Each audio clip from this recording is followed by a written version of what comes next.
وجددها، فلم يأتي بشيء من عنده، ما جاء بحرف واحد. لو كذب على الله سبحانه أو على رسوله في حرف واحد لأسقطه الله، لكن رحمه الله وغفر له وجزاه عنا وعن الإسلام والمسلمين خير الجزاء، ما جاء إلا مجددا لما جاء به نبينا صلى الله عليه وسلم.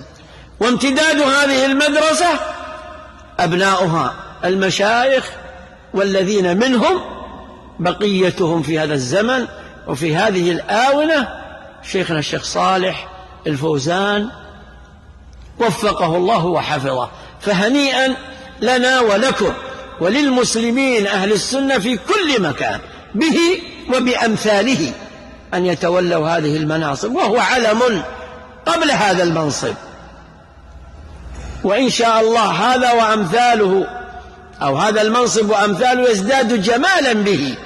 وأما الشيخ فنحن ندعو الله له بالتوفيق والإعانة.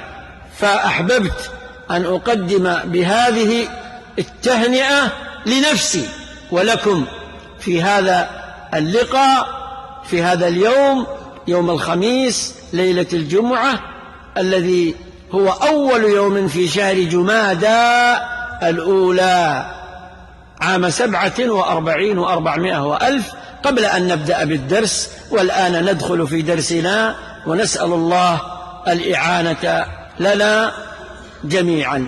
سم الله.